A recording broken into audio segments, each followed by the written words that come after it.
Oh no! FNAF! The Secret Crime of 1985.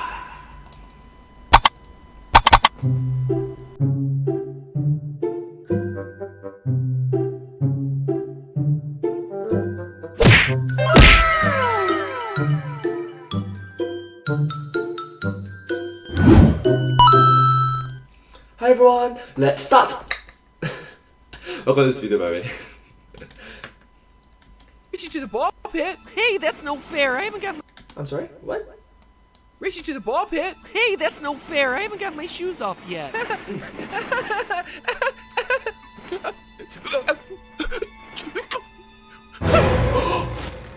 Made it. Ozzy? Ozzy? Ozzy? Hello, Internet. Welcome to Game Theory. Wow! The start of this video is so dark. And the start to what will undoubtedly be a very FNAF-y new year because while everyone else in the games industry is concentrated on new consoles with all of the teraflops and none of the actual games, 2020 is not the best year. It's at Freddy's is over here in the corner doing its own thing and releasing, you know, exciting and interesting stuff. Last year's Help Wanted was a fantastic addition to the series, which keeps updating itself with new and exciting lore all the time. There's that new 80s inspired game coming out later this year. The AR game is something I should probably talk about at some point, since apparently that also has lore implications. And most interestingly of all, we have ourselves the rollout of a new book series, Fazbear Frights. The first Fazbear Frights. one released after Christmas, and before the end of this year, there'll be a total of, let me check my notes. Holy mother of Ennard, 5? 5 installments in a new book series in a year? Ugh, looks like Scott's gone back to his roots of just mass releasing stuff. It's like, Not necessarily, because 2020, global pandemic, you know, yeah. Anyways. he saw the Netflix model of binge watching a show and was like, I want that, but for video games, and apparently books. Jeez, if only mass dropped lore reveals for us to binge understand, we'd all be happier for it. Anyway, the reason I call these books... Ooh, burn! out is that, first off, they're just really good. You ever read the Goosebumps books? I definitely did. Every single one. Night of the Living Dummy and Ghost Next Door every day, fam. Well, Fazbear Frights is just a modern version of those, with each book containing 3 short horror stories all set within the FNAF universe. And true to them being a part of the franchise, they aren't afraid to get super bleak. Today's episode is going to go into detail for the first 3. Into the pit, do be beautiful, count the ways. So, if you want to read them blind, consider this your spoiler warning. Anyway, to keep... So, yeah, spoilers ahead. Sorry, I am sorry.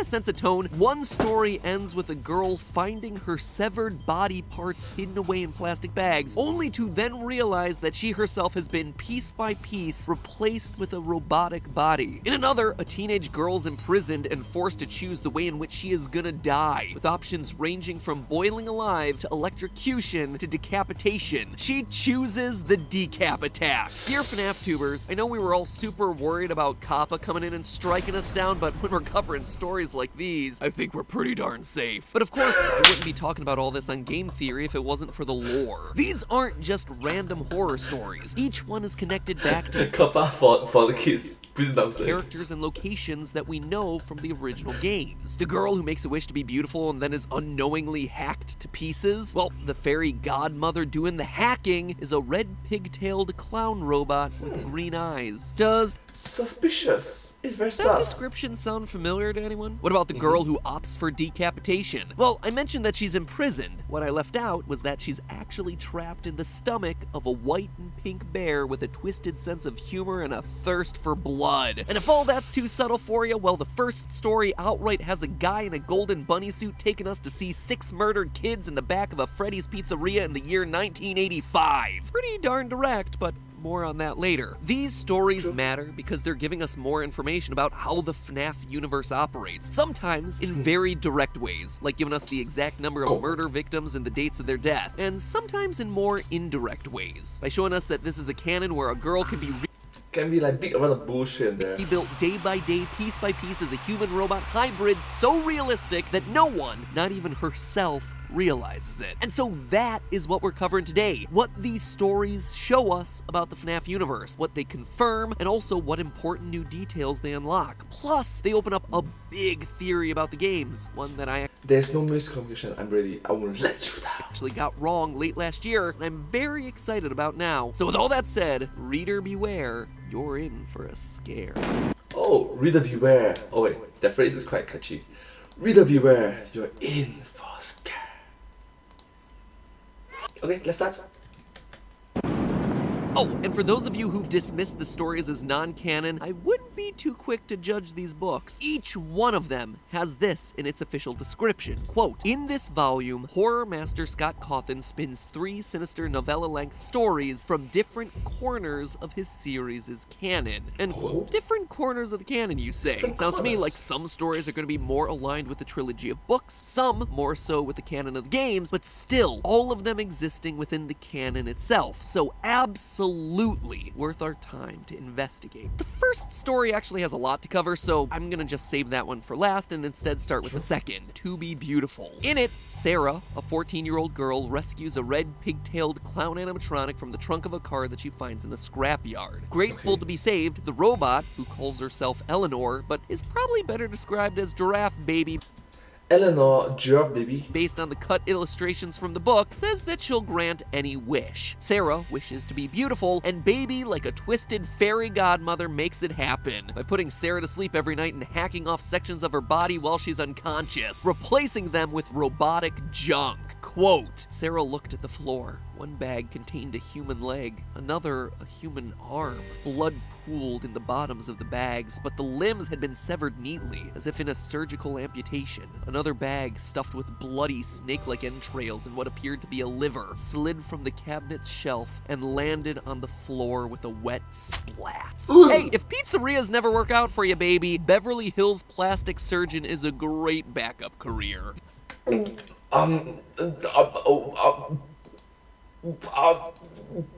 Why? That's super.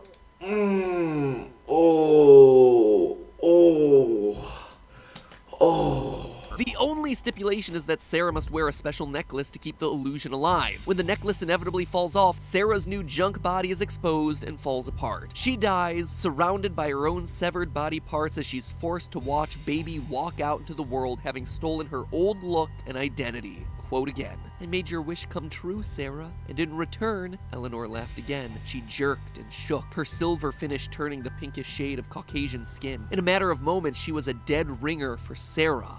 Well, you certainly made my wishes come true. Great story to read to the kids at night. That phrase is very scary. It's like, you suddenly make my wish come true. It's what the villains of the story does. But good night, sleep tight, don't let the shape-shifting robot slice off your face and steal it! Anyway, as I mentioned before, Sarah's extreme makeover confirms that in the FNAF canon, humans can be partly or fully robotic without ever knowing it. We've seen it before in the original trilogy of books, where the fourth closet revealed that protagonist Charlie was a highly advanced robot, and we're seeing it again happen here. A normal human Sarah unknowingly being remade into a robot. The fact that this is now a recurring element of the series goes to support the idea that Michael, the crying child of FNAF 4, after getting bitten, could have been put back together in a much more literal way than any of us were expecting all those years ago. He was put together as a machine. He grew up without knowing it and was only able to figure it all out once he miraculously survived being scooped at the end of Sister Location. Miraculously. But something is wrong with me. I should be dead, but I'm not. Does this little short story outright confirm any of it? No, certainly not, but third time is a charm, Michael. The third story about a girl named Millie trapped inside Funtime Freddy's stomach doesn't really tell us a whole lot, but instead it just confirms what we already suspected, that the Funtime robots were designed to be large enough to capture kids. Design large enough to capture kids. It's either kill them off or transport them to underground testing facilities. Moving on to the end of the book, there's a little teaser, like a Marvel movie but with 100% less Nick Fury, where we get a preview of a seemingly new monster. Two cops are discussing a hooded figure raiding the neighborhood's dumpsters. They call it the Stitch Wraith. Quote, the Stitch Wraith, witnesses said, was a shrouded figure in some sort of cloak. The detective squinted at a picture that showed the figure pulling what seemed to be a mannequin's torso from the dumpster. The face wasn't a face. Not a human face, anyway. It looked more like a mask. The face was round, and its features were drawn onto the curved white surface. It had dark eyes, one of which looked blackened. Were those blood stains around the mouth? End quote. To me, the Stitch Wraith is just a cooler name for Ennard. I mean, you got yourself a creature that has a white mask with a missing blacked out eye, sharp, potentially bloody teeth, and a lurching walk. Definitely similar to the way that he's shown in the games. Ennard's obsession with trash would also be appropriate for the Stitch Wraith. I mean, it's just a mass of wires. It needs something like a mannequin torso to give it form. True. We actually see the same thing with Scrap Baby's design from FNAF 6. Between games, she clearly assimilated any and all garbage into her form to be more passable and human. To me, I got To be more possible. To be more possible as a human. Possible. to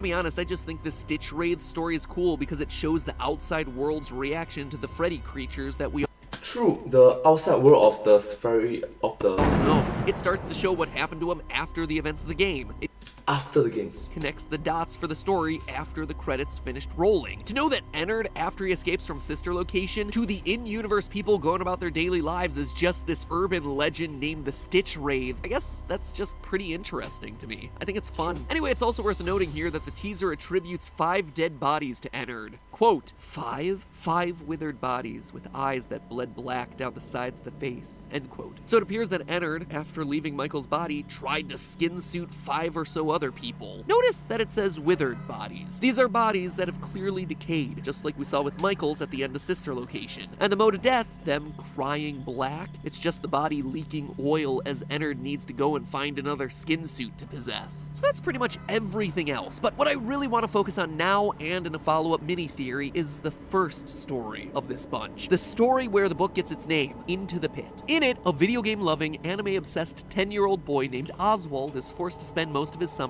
in an old, run-down restaurant named Jeff's Pizza.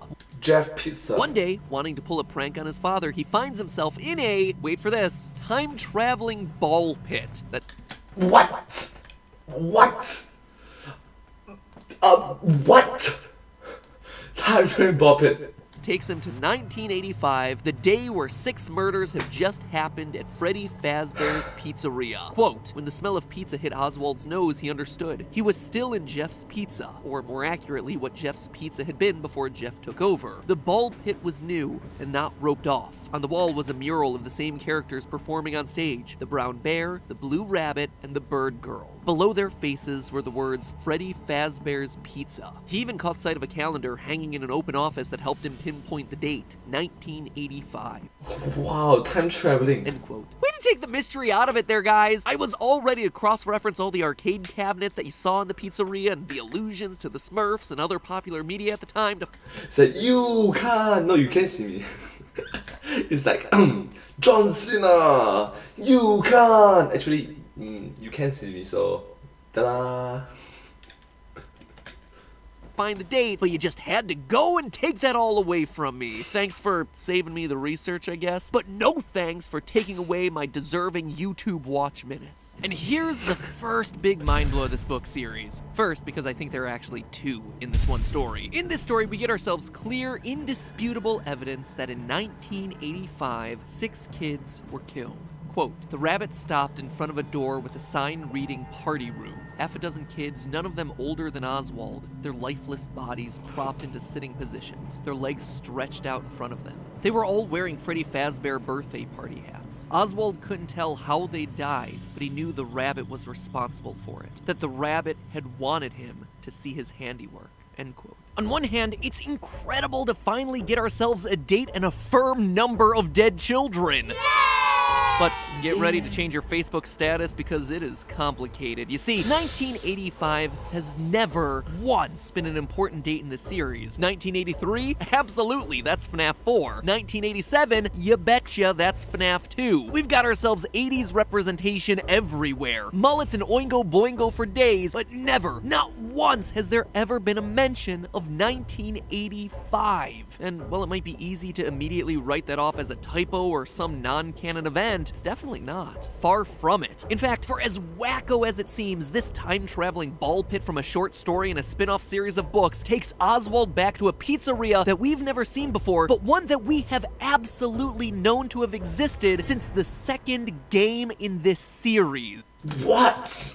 Since the second game of the series. Second game. What? Huh. Interesting. As proof, let me pull up a clip from my second ever episode on FNAF. Back when Purple Guy was actually Phone Guy. Oh, those were the days. Every Way to Sunday, this game is a prequel. Posters everywhere in Five Nights 2 welcome you to this new location, implying that there was another Freddy Fazbear's Pizza somewhere before this one. Additionally, the Phone Guy makes reference to it on night 1, mentioning the old location and how it was left to rot. So let me recap. There's the restaurant from the first game, which is the last in the timeline. The one that you're currently working at in 1987 in Five Nights 2, an older location of Freddy Fazbear's Pizzeria left to rot, and the original Fredbear's Diner. In FNAF 2, we're presented with newspaper clippings that outright says that this location is having a grand reopening. But we knew, even way back then, 5 years ago, that the events of FNAF 1 took place after FNAF 2. It was a prequel sequel, so there had to have been a Freddy Fazbear's Pizza that existed prior to FNAF 2 that got the franchise shut down in the first place. Prequel sequels. We also know that it wasn't Fredbear's Family Diner because Phone Guy calls that restaurant out separately. Hello and welcome to your new summer job at the new and improved Freddy Fazbear's Pizza. We're going to try to contact the original restaurant owner. I think the name of the place was Fredbear's Family Diner or something like that. Something like In that. this one random little scene from Fazbear Frights, we uncover a pivotal piece of the timeline that's been missing for the last 5 years. A mystery pizzeria that's been gone since the very beginning of this franchise. A pizzeria that looks to be home to the first 6 actual murders of the Fazbear story. In fact, I can actually do you one better. I believe this to be the 6 dead kids that we end up reuniting in the Happiest Day minigame from FNAF 3. Notice that detail about all of them wearing party hats. These were kids all taken from the same party. And the Happiest Day minigame from FNAF 3 has us reuniting them to finally finish the birthday party that got prematurely and gruesomely cut short. This is huge information here, guys! Wow, that got dark really fast. However, true to form, as it always is with this story, not everything lines up. With this being chronologically the earliest set of murders that we see at a pizzeria set before 1987, then we should be seeing the animatronics get possessed here. It's something that we've never actually seen in the games. This should be the missing children's incident, where the victims' bodies are shoved into the suits never to be found. But it's clearly not. The book makes it very obvious that these bodies were clearly out and visible. Quote again, there were noises, but not the usual ones of Freddy Fazbear's. Screams, crying children, yells for help, chaos. Oswald's stomach in knots, he moved through the crowd, past crying Wait, in the crowd? mothers running with their toddlers in their arms, past dads grasping children's hands and leading them swiftly towards the exit, their faces masks of shock. End quote. The bunny had laid out all his victims for everyone to see. A far cry from the bodies being shoved into the suits and then not being discovered for years on end. Hence, the missing children's incident. And we know that the missing children's incident is most likely where the animatronics got possessed because, you know, their bodies are in the suits, along with the metal. And so the metal and the souls fuse together to create living animatronics, roll into FNAF 2 1987. Oh my gosh, look, there's living animatronics roaming around this pizzeria. Oh, and we installed security devices just because we know a murderer came around the last time. There's a reason I stopped talking about the timeline of these things. Additionally, The timeline of these things, come on! There are 6 children dead, when the missing children's incident only had itself 5. That, in and of itself, would be okay, right? Since FNAF 6, 6 children has always been the magic number. It's weird to mention a magic number when talking about murdered children, but you know what? This series desensitizes you to a lot. Our list is Susie, Fritz, Gabriel, Jeremy, Cassidy, and Charlotte. The core 4 animatronics, Golden Freddy, and the puppet. 6. The problem is, Charlotte the puppet always seems to have a separate death outside of the building, outside of the realm of the other 5 children. So having her suddenly lined up with all the rest of the kids at the same time just doesn't make a whole heck of a lot of sense. I don't know, maybe I just need to think on it more because everything else lines up. We have ourselves a golden bunny leading kids down a hallway into a back room, just like those original newspaper clippings described. He's also very clearly visible, which means he'd likely be taken into custody. Again, just like those original newspaper clippings describe. As it always is with the series, so many items line up, but there's just 1 or 2 little details, little sticking points that make the pieces fit a little awkwardly. I honestly think, though, that this isn't the last time that we're going to be seeing this pizzeria. Remember earlier when I mentioned that new FNAF game that's coming out in 2020, a little bit later this year, probably titled Into Madness? Well, that one is set in a mall with a very 80s theme. Again, we've been talking about the Rockstar animatronics for a couple episodes now, and that's the one where they get revealed. It wouldn't be surprising for me to see that game be the one where we finally step foot inside the first ever Freddy Fazbear's Pizzeria, Where fantasy and fun comes to life. and witness all the events that Oswald just saw for ourselves. So there you have it, my friends, the first major and a couple of minor reveals that this installment had in store for us. However, there is one final mystery that this story might help us solve. Not only does it give us a new set of murders to think about, crimes that are now chronologically the earliest that we see in the timeline, but also Into the Pit may just be giving us the identity of the person behind all of this. I don't mean behind the child murders. I mean the mystery of the man behind the games. What do I mean by that? And what evidence do I have to prove it? Well, that, Isn't the game creator Scott Cawthon? my friends, is a theory unto itself for next week. So Come on, next week again. in the meantime, subscribe, ring the bell, and most importantly, remember, it's all It sounds like someone wants to celebrate something. just a theory. I told you he was into us. A game theory. Thanks for sticking around to the end. I know these FNAF episodes tend to dive pretty deep sometimes, but even after all the games and books and shades of purple, I gotta say I still find it fun. That said, if this episode leaves you wanting more, well, you can always dive into the books themselves with the help of today's sponsor, Audible.com. Because Audible is an audiobook service, you can literally play FNAF games while you listen to the latest FNAF books in the series. It's like the ultimate fun zone for your mind. Audible has an awesome selection of FNAF books just waiting for you to listen, including that brand new Fazbear Fright series. Look, Into the Pit, it is right there ready to tickle your eardrums for free during a trial month with Audible. Using the link audible.com/MattPat, M-A-T-P-A-T, or heck, if you're on a mobile device, text MattPat, M-A-T-P-A-T, to 500-500. You can also already pre-order Fetch, Book 2 of the Fazbear Fright series in preparation for even more animatronic spoopiness. That one's coming out as soon as March, which is just incredibly soon. I told you he's rolling these things out at a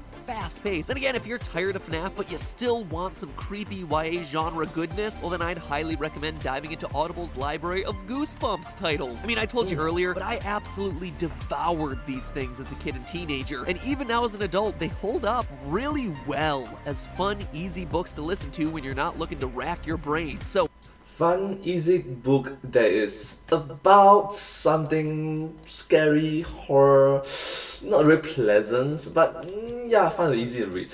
Audible has all the classic Goosebumps I loved growing up, including the 2 I mentioned earlier, Night of the Living Dummy, So Creepy, and Say Cheese and Die. I mean, these things are classics, so if you've read them already and you want a nostalgia hit, boom, Audible's got you covered. If you have never read Goosebumps before and you like FNAF, you are gonna love this series. I guarantee it. So get going. Your first month is free and includes any free audiobook of your choice, plus 2 Audible originals. Audible works on any connected devices, so it goes with you from work to school to the car to your your local time-traveling ball pit. Just kidding. It will go to a ball pit, but you really should stay out of those things. Truly icky, icky places. So many germs. Anyway, my advice for you today, go listen to audiobooks, stay out of ball pits. Audible.com/MattPat. AUDIBLE.com/MATPAT. I'll be back in short order with a mini theory also about Fazbear Fright. I think I may have found the guy who's actually the programmer of all these games. Scott Lin.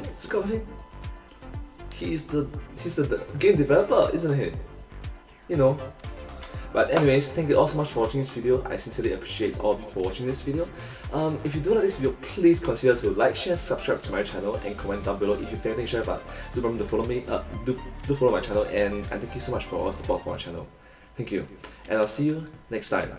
But hey, that's just a theory, a game theory. Thanks for watching. Thank you.